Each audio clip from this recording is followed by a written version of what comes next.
Hey there, crypto enthusiasts. Welcome back to the channel. Today, we're diving into a super straightforward tutorial on how to send TRX from your Trust wallet to Bitmart in 2025. Whether you're a beginner looking to move your Tron coins or just want to refresh your skills, this guide will have you set up in no time.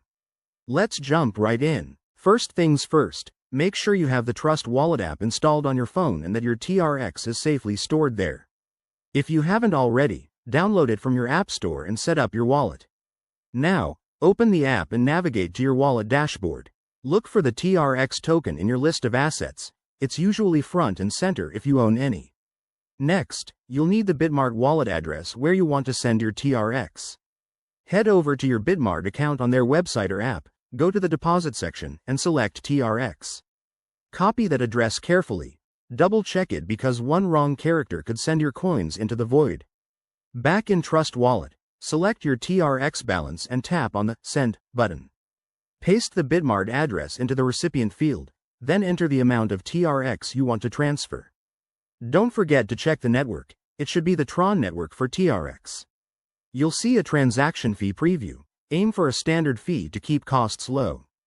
Before you hit confirm, take a moment to review everything.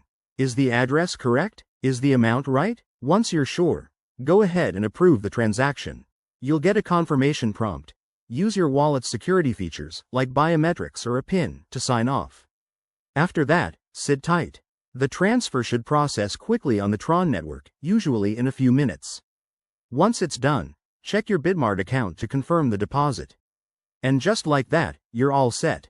A quick word of caution. Always use this on a secure network and never share your private keys. If you run into any issues, reach out to Trust Wallet or Bitmart support.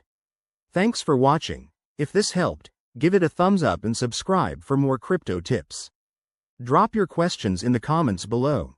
See you next time.